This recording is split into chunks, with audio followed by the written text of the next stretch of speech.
Vamos a ver, espero que se me oiga mejor ahora. ¿Va un poquito mejor? Los que estáis llegando.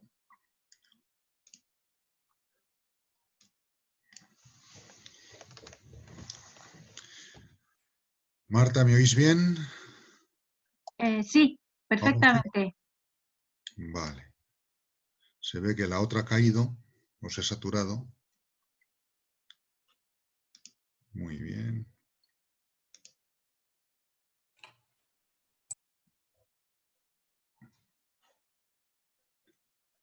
Muy bien.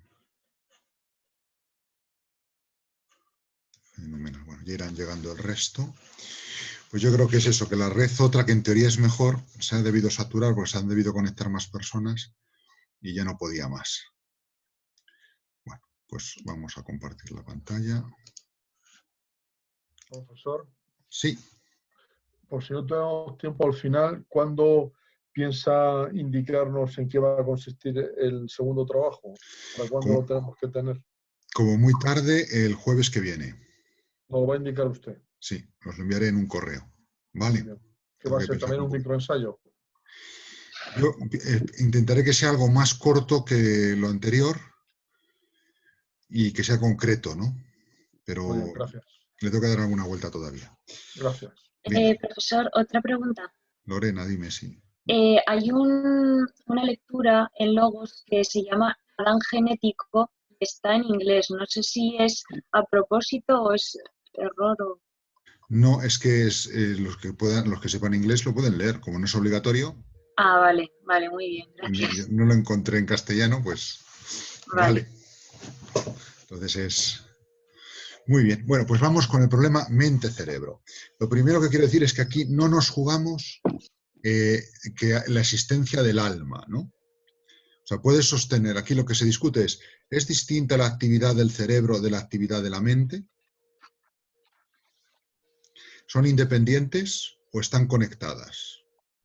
¿No? Entonces, en un momento hubo mucho fragor en esa discusión porque los que defendían que la mente era distinta eran como muy espiritualistas. Es decir, que existe la mente como distinta del cerebro significa que hay alma espiritual, que el hombre es espiritual, ¿no? Y bueno, yo pienso personalmente, después de lo que he leído, que en esta discusión no nos jugamos eso, aunque algunos, incluso gente muy grande como Eccles, desde el punto de vista de la, de la neurociencia, y defendiendo, o Mariano Artigas en España, desde el punto de vista de la filosofía, defendían ahí que ahí nos jugábamos realmente la espiritualidad del hombre. Yo pienso que puede el alma perfecta, perdón, lo que llamamos mente, ser material, y a pesar de eso existe el alma. Y en ese sentido discutiría la existencia del alma más donde lo hace Seller que donde lo hacen las discusiones mente-cerebro, ¿no? Porque es un poco la discusión en el fondo se puede parangonar a la discusión si los procesos psíquicos y los procesos cerebrales en qué se distinguen, en qué se parecen. Y mira, pues el alma no tiene por qué ser lo psíquico. Dice, puede existir un principio alma que justifique lo psíquico, pero no se tiene por qué identificar con lo psíquico. Bueno, vamos a verlo un poquito y si al final no nos enteramos me preguntáis, ¿no? Creo que tenéis ya delante la pantalla. Vamos allá. A ver si se deja así. Bien, entonces, ante esta diferencia, los materialistas sostienen un monismo, ¿no? Mente y cerebro se superponen, son una única realidad, física, siempre material, ¿no? Y aquí distinguían dos modelos, uno, mente y cerebros, muy, muy, muy duro. Lo que pasa es que ahora era una época que todavía se sabía poco, y ahora llama mucho la atención que se llegase a poder sostener esto desde un punto de vista científico, ¿no? Son lo mismo fisiológicamente, ¿no? Son gente además antidarwinista, que es algo que sorprende también, ¿no? Nombres que había aquí, pues Feigl, Armstrong, McCoy, ¿no? O sea, mente y cerebro es lo mismo. Un proceso neuronal se corresponde con un proceso mental, ¿no? Son lo mismo, el proceso mental es neuronal. Y otra postura que más o menos un poquitín más elaborada era la de McCorduck, ¿no? Que es el homo cibernéticos, el hombre cibernético, ¿no? una especie de concepción del ser humano como una supermáquina. Esta ha pasado mucho a la ciencia ficción, ¿no? Y que concebía un poco todo como una sola cosa, mente y cerebro, pero con una diferencia parecida a la que hay entre el hardware y el software en un ordenador, ¿no? ¿Cuál es el problema de esta postura? Para ver si es lo mismo o no es lo mismo.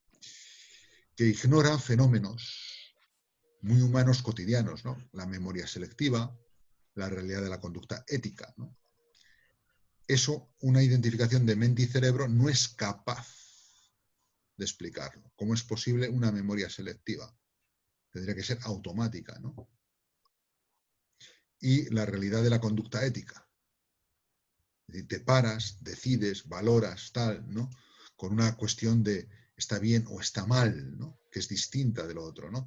Eso, si fuesen lo mismo, ese control ético de nuestra vida no se daría, ¿no? O sea, ignora esa dimensión, ¿no? Luego hay algo en la experiencia cotidiana, en los fenómenos cotidianos, que muestra que la explicación de los materialistas monistas de mente-cerebro no es del todo correcta, ¿no? Entonces surgió también de una manera materialista una postura emergentista. De mente y cerebro son realidades distintas, pero emparentadas. Lo mental emerge del cerebro, de lo neuronal, ¿no? Entonces tenemos un emergentismo materialista muy monista todavía. La mente se sigue identificando con el cerebro, pero en un nivel estructural superior. La mente no es biológica, que es lo que decían los otros. Es material, pero no es biológica, ¿no? La actividad mental, aquí hay una errata, no es idéntica a la actividad, perdón, la actividad mental no es idéntica a la identidad mental, sino, no está bien dicho, sino como actividad emergida, diversa, ¿no? O sea, mi identidad mental es distinta de ella y también la actividad neuronal es distinta, ¿no? Entonces resulta evidente la simplicidad de esta postura, ¿no? Esta la sostuvo un hombre muy famoso, un filósofo de la ciencia y científico argentino, Mario Bunge, ¿no? Pero era necesario este paso, ¿no? Porque si seguías en el otro monismo materialista, te quedaban sin explicar muchas cosas, ¿no? Te dices, la mente no es exactamente lo neuronal, pero es material. Pero eso material, ¿qué es? Algo que ha emergido de ello y es distinto, pero si es distinto, pero es lo mismo, ¿en qué quedamos, no? Entonces, con giros lingüísticos lo que hacían un poco era trasladar el problema, desplazarlo, no solucionarlo, ¿no? Una variante de este emergentismo materialista, lo mental es material, el que ha emergido de lo neuronal, es el emergentismo humanista, ¿no? Que lo que sostiene ya no es que son actividades con una identidad, sino que lo mental es lo sistémico. La mente es un estado sistémico y sería la conciencia o mente una manifestación unitaria de lo más humano y personal frente a otros seres materiales, lo que nos diferencia de otros animales, ¿no? Pero en el fondo veis que la diferencia es muy poquita, es casi de nombre, ¿no? Es un subrayado, ¿no? Lo que ha emergido ahora es un estado sistémico, no una actividad y una identidad, sino un estado sistémico que es lo que nos hace humanos frente a los animales, el resto de animales, ¿no? Pero sigue siendo un reduccionismo materialista que adolece de la misma petición de principio, ¿no?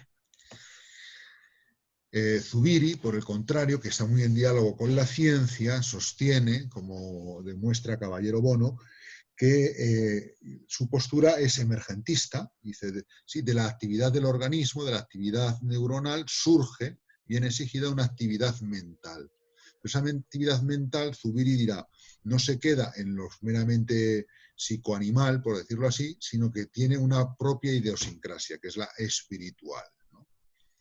Estaríamos hablando de cosas como los conceptos, los razonamientos, el vivir en la realidad, la inteligencia sentiente, que superan trascendiendo el nivel de lo material. O sea, con un origen en lo material surgiría lo mental y esto sería espiritual para Zubiri, sería el ser humano. Simplifico mucho su terminología, pero creo que la idea queda clara, ¿no? Es decir, lo que emerge ya no es material, sería el espíritu. Como veis, en esta discusión todavía mente-cerebro se asocia mucho a cuerpo-alma. Si hay mente, hay alma espiritual, ¿no? Pero bueno, está relacionado, ¿eh? Popper, Karl Popper, que es muy conocido en el mundo de la filosofía por sus aportaciones a lo político, a la democracia, al totalitarismo, a lo que son las sociedades con futuro, también es muy conocido en el ámbito de la ciencia, de la filosofía de la ciencia, ¿no? Y él lo que distinguiera tres mundos, ¿no? Agrupaba en el mundo 1 las realidades físicas y en el mundo 2 el mundo del sujeto, del hombre, la persona, estaría, por decirlo así, el mundo interior, el mundo psíquico, que sería todo aquello que nosotros hacemos y que tiene efectos en el mundo 1. Será real de mi mundo personal, de mi mundo subjetivo, todo lo que en mí provoque o tenga efecto medible en el mundo 1, en el mundo de las realidades físicas. Y luego distinguía un mundo 3 compuesto por todo lo que solemos decir actividades espirituales, mentales, del alma, ideas, creencias, ideologías, ¿no? Él al principio pensaba que este mundo era un mundo supernumerario, sobrante, ¿no? Como un residuo que quedaba de la actividad del hombre cuando intentaba dominar el mundo 1 y que con el mundo 1 y el mundo 2 se acababa lo real. Y esto era como una especie de fantasma. Sin embargo, cuando cae en la cuenta de que las ideas o las creencias o las religiones a través del mundo 2 influyen en el mundo 1, le concede realidad, ¿no? Le concede realidad. Entonces, habría algo nuevo. En el ser humano, mente-cerebro, no solamente hay algo material, sino algo de otra dimensión, ¿no? Y luego tenemos aquí la postura que se llama dualista e interaccionista. A diferencia de cuando hablábamos de cuerpo y alma, aquí el dualismo interaccionista es algo, en teoría, bueno, porque lo que hace es decir, son dos cosas distintas. Y aquí es bueno que sean dos cosas distintas. La mente y el cerebro, porque son actividades distintas. Y Eccles lo prueba desde un punto de vista de la neurociencia, diciendo que no hay neuronas específicas que hagan la función de la unidad de la imagen retiniana. Y si fuese verdad que mente y cerebro es lo mismo, tendría que haber alguna neurona que se dedicase a unificar los diferentes datos que me llegan a la retina en una sola imagen, ¿no? O tampoco podemos explicar, si fuesen verdad, la espontaneidad del movimiento voluntario o las decisiones, porque implican algo que va en sentido contrario. Claro, a mí me llega un golpe a la mano, ¿no? Y entonces eso transmite neuronas y me llega al cerebro. Y en el cerebro me dice dolor o agrado o lo que sea, ¿no?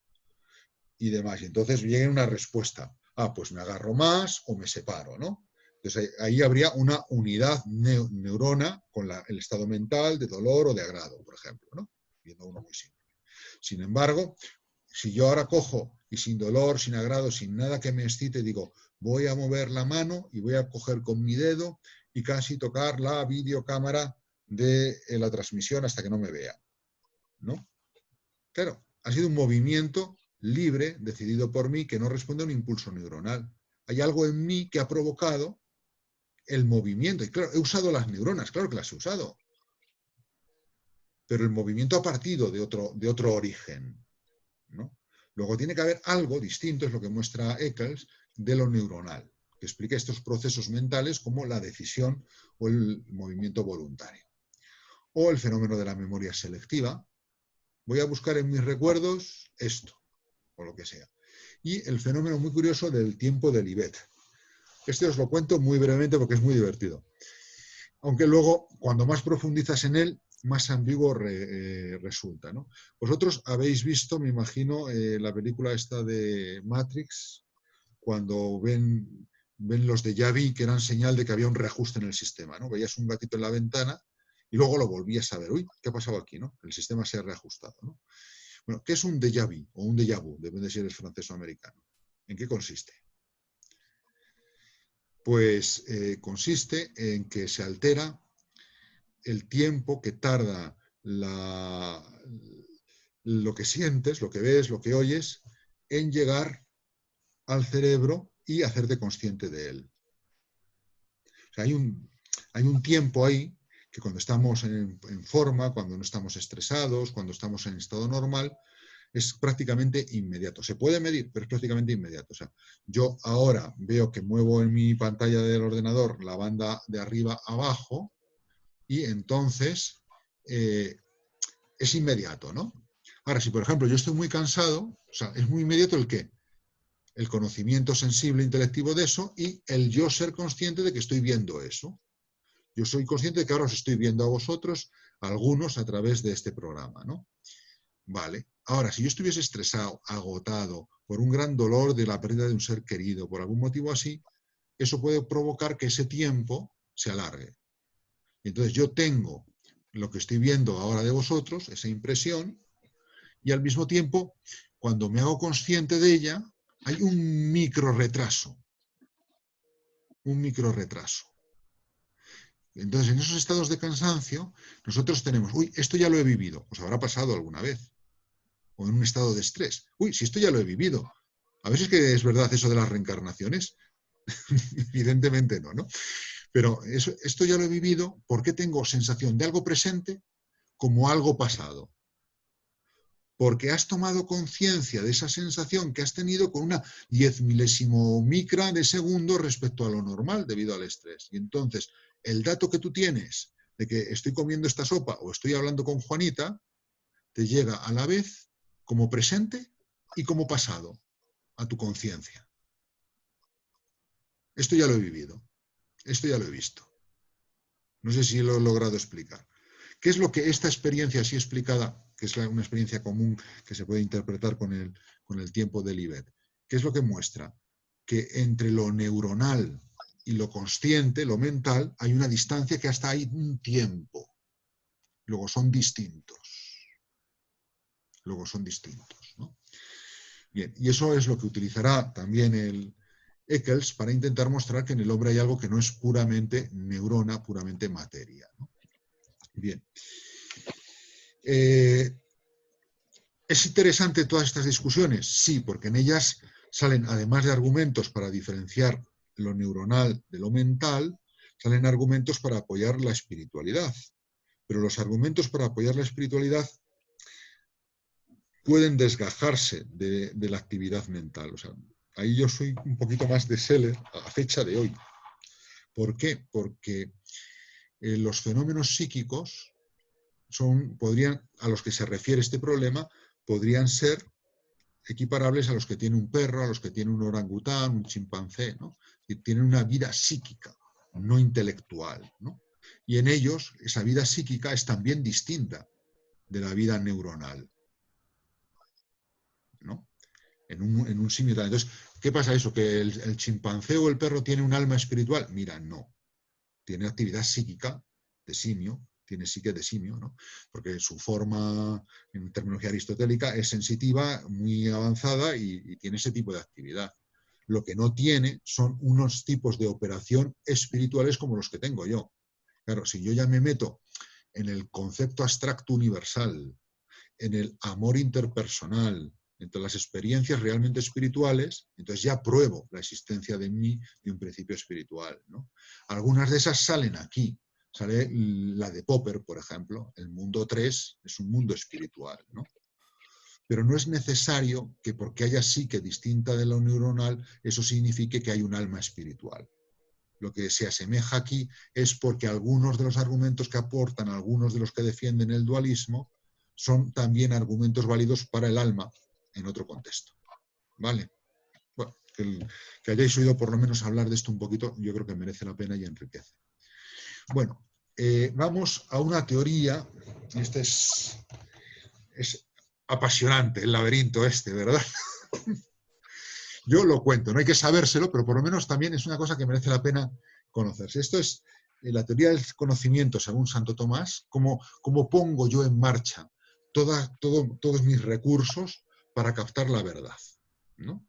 Para captar la verdad. Y enriquecida un poquito con una aportación de Zubiri y de la teoría perceptiva contemporánea. Pero en su núcleo es lo que dice Tomás, ¿no? Para Tomás, el hombre con su alma es el que conoce, aquí arriba, ¿no?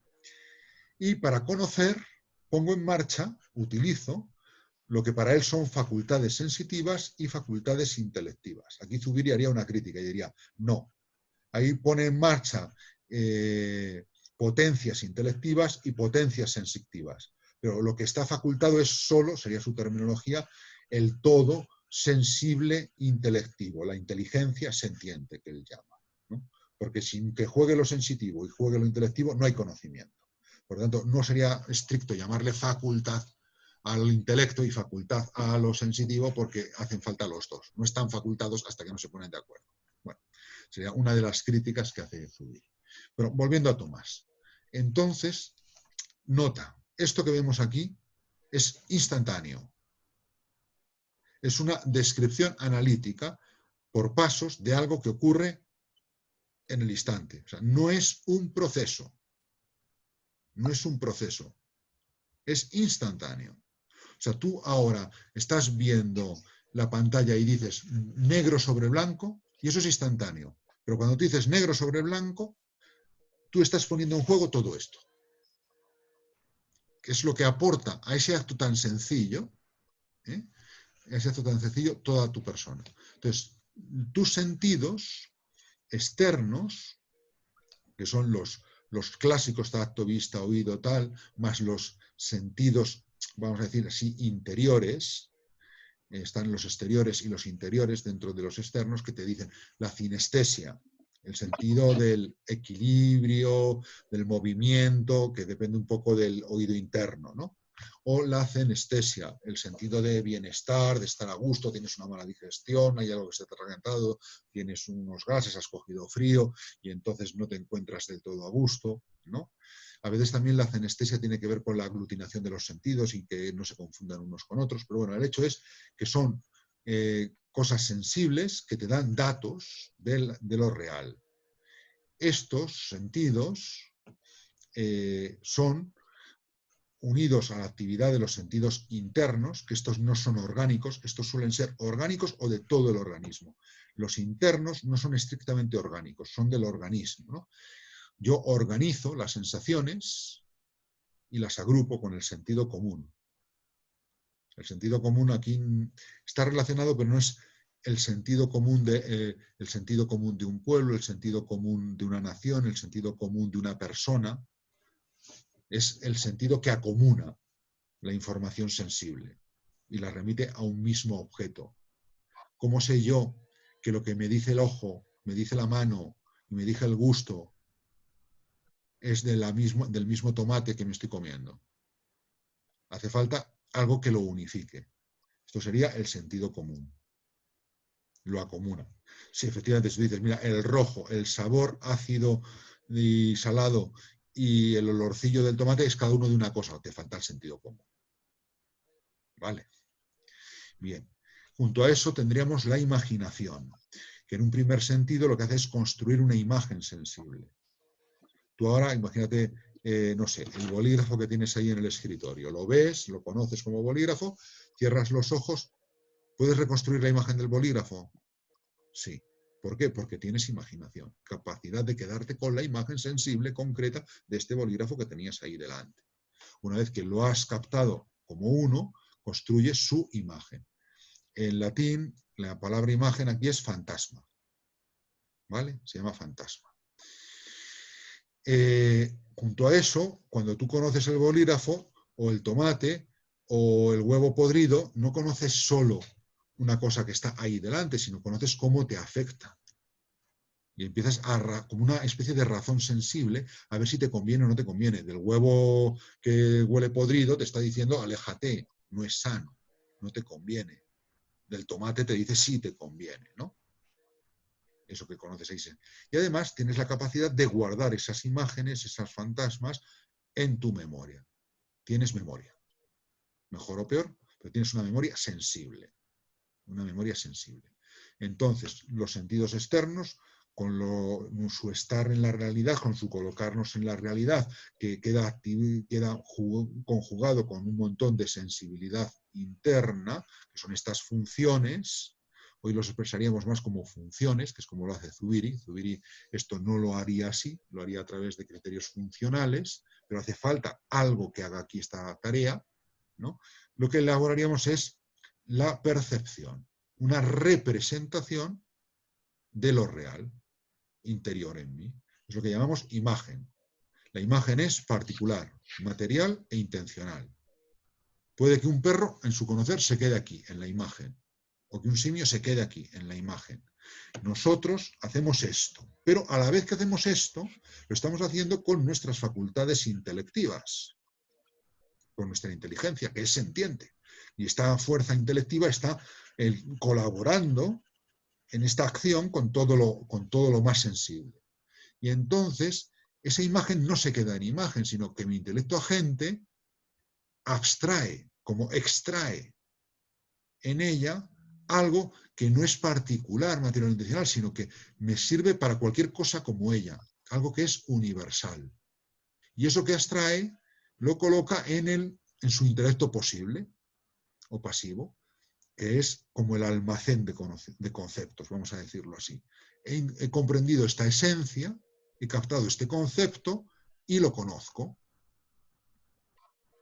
Lo conozco. Ahora bien, yo lo conozco como presente en este singular concreto que estoy conociendo. Por lo tanto, hay una vuelta a la imagen o el fantasma. De manera que yo he conocido lo universal en lo particular, o lo particular en lo universal, a través del concepto y de la imagen, de la representación y del concepto. Bien, esto vamos a verlo con un ejemplo. Vamos a poner un bicho raro. Yo siempre pongo el del ornitorrinco, que es un animal australiano que solamente tiene un orificio por el que deglute y por el que echa fuera lo que ha echado, es una especie de topo, y que, bueno, solamente los que les gusta mucho la naturaleza, ya han visto o han visto, porque tenían poco que hacer, reportajes de la 2, saben cómo es realmente un ornitorrinco, ¿vale? Entonces tú, la primera vez que ves un ornitorrinco, tú al captarlo, captas su esencia, aunque solamente veas uno. De manera que si después ves otro, dices, uy, va, otro ornitorrinco. Tú no necesitas varios ornitorrincos para llegar a un concepto universal. Como he visto 5 ornitorrincos, existe el concepto universal de ornitorrincoidad. Dices, no funcionamos así, ¿no? Sino que ya con uno yo capto lo universal. Ya sé que eso que he captado ahí es verdad y puedo aplicarlo a cualquiera, que sea como él y se ajuste a él. Porque no solamente he captado lo particular, sino que he captado su esencia. Gracias a que, por ser inteligente y no solo sentiente, mi conocimiento capta lo universal. Pero lo capto volviendo al particular. O sea, porque tengo este ornitorrinco aquí. Yo sé que el universal se da en el ornitorrinco. Esto está relacionado con un tema que habréis estudiado en Historia de la Filosofía, si os acordáis, con el problema de los universales. El universal, ¿dónde está? En el particular. Y yo lo distingo con mi mente. ¿Y es verdad el universal? Claro que sí. Pero ¿dónde existe realmente? En el particular. ¿Dónde existe la humanidad? En cada persona. Porque yo en cada persona capto la esencia o el concepto universal. Pero no existe una esencia de hombre por ahí existente al estilo platónico, ¿no? Bien, por eso la teoría del conocimiento de Platón es distinta que esta. Para Platón, lo sensible me despierta de mi recuerdo, lo que yo viví en la otra vida del mundo de las ideas.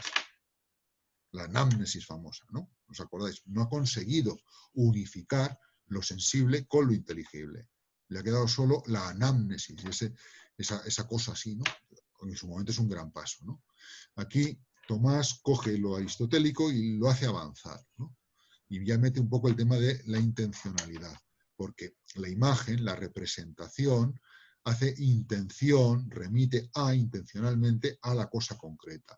Y el concepto, con lo que yo conozco, remite siempre a la cosa concreta. Yo no conozco conceptos y yo no conozco representaciones o imágenes, sino que yo, para conocer realidades, de una manera sensible e inteligente o de inteligencia sentiente, me sirvo de conceptos e imágenes que son como ventanas abiertas para conocer la realidad. ¿Vale? Un poco sería el proceso de conocer de Tomás de Aquino. Es muy bonito. Lo importante y lo que importa es unidad, sentidos e inteligencia. Se conoce lo particular y lo universal, pero de manera inseparable, se distinguen, ¿no? Y así es como estamos en la verdad, ¿no? Y podemos hacer ciencia, y podemos hacer principios, ¿no? Zubiri, ¿dónde estaba Zubiri? Lo supera en muchas cosas, sobre todo la unidad, la hace mucho más fuerte y mucho más lograda, ¿no? Y él va a distinguir como tres procesos, ¿no? O tres momentos, no procesos, ¿no? Conozco lo real en cuanto real, será la aprehensión primordial de realidad. Sobre ella elaboro una intelección dual. ¿Qué es eso real en un campo de realidades? ¿Qué es el ornitorrinco en relación a otros animales que yo conozco? ¿Qué es el ornitorrinco en realidad a mi experiencia con mi perro doméstico? El logos, ya no es una intelección, es real el ornitorrinco no. ¿Qué es el ornitorrinco en relación con esto otro que se me abre? Y un momento de profundización en esa realidad. ¿Qué es el ornitorrinco en sí mismo? ¿Qué es en la realidad el ornitorrinco, ¿no? Mientras que Tomás lo que haría es centrarse en, y la filosofía clásica, en ir viendo cómo lo que yo he conocido de la esencia me permite ir a través ya de la lógica, con otra serie de operaciones, pues la inducción y la epagogé, de lo particular a lo universal, o hacer deducciones, ir pasando de unas verdades a otras, o la abducción o apagogé, ¿no? Que es con la lógica inventiva, ¿no? Un científico a lo mejor ha hecho muchos casos, pero no ha llegado a hacer una inducción, porque los casos siguen siendo muchos, pero tampoco puede hacer una deducción. Pero ya está de tanto hacer casos y tan experimentado que de repente un día tiene la idea, ¿no? Pero la idea se le ocurre solo a él. Pero no es que la haya demostrado por deducción, ni que la haya inducido porque ya se le han acabado todos los casos posibles, sino que estando en ese ámbito ha tenido una idea, la ha abducido, se ha elevado hasta ella y entonces, habiendo hecho una inducción incompleta, pero la abduce y desde ahí ya puede intentar probarla y deducir otras cosas, ¿no? Lo de la abducción es muy importante, porque entre otras cosas sirve también no solo en la ciencia, sino en la filosofía. Muy bien. Bueno, pues vamos a acabar con este último punto y ya dejamos lo siguiente para la semana próxima, ¿no? La inteligencia no solamente tiene un uso, como decíamos al principio, fundamentalmente teórico, sino que tiene un uso práctico. Práctico en el sentido de que está ayudándome a realizarme yo, a orientar mi querer y a escuchar mis sentimientos. Y eso es lo que se suele llamar inteligencia práctica o uso práctico de la inteligencia. No quiere decir práctico en el sentido de útil, sino en el de que me perfecciona a mí, en el sentido de praxis en el pensamiento griego, ¿no? Entonces, es lo que se llama la razón moral, si queréis también, o la razón ética, que me ayuda a conocer las cosas en cuanto son buenas y por lo tanto contribuyen a mi plenitud y pueden ser integradas en mi proyecto vital o en mi felicidad, ¿no? Este uso práctico de la inteligencia es distinto que el uso teórico. El uso teórico se rige, por ejemplo, por el principio de contradicción, ¿no? Dos cosas contradictorias no pueden ser verdad al mismo tiempo. Si es blanco, si es negro, pero no puede ser blanco y negro al mismo tiempo. No. Sería contradictorio. O es hombre o es mujer, pero no puede ser hombre y mujer al mismo tiempo. No, mira, fue hombre en esa obra de cine y fue mujer en el papel que desempeñó en la otra. Vale, distinto tiempo, distinto contexto, distinto lugar. Vale. Bien. Sin embargo, el uso práctico de la inteligencia tiene un primer principio distinto, que es lo que tiene un nombre muy raro, se llama sindéresis. Pero bueno, el nombre es lo de menos. Seguro que lo sabéis. El primer principio de la razón práctica es: haz el bien y evita el mal. Hay que evitar lo malo, que te hace daño, y por lo tanto te va ayudando a conocer lo malo para evitarlo y a conocer lo bueno para buscarlo y apropiártelo. Y la razón nuestra, tanto la práctica como la teórica, tiene unos hábitos que son las mentalidades. Si tú eres dentista, lo primero que vas a ver cuando saludas a alguien es si tiene caries, incluso a lo mejor se te escapa el presupuesto de lo que costaría arreglarle la boca. Si eres jurista, cuando estás conociendo al novio de tu hermana, pues a lo mejor lo que dices, uy, el pobre, ese negocio no lo saca adelante porque no tiene idea de esto y de esto. O sea, ya tienes tu mente configurada para captar unas cosas, ¿no? Entonces, la mentalidad es una forma habitual de mirar la realidad. Puede ser profesional, científica, jurídica, creyente, budista, occidental, latina, se pueden combinar entre ellas. Una persona puede tener varias, ¿no? Lo importante es ser consciente de ellas, ¿no?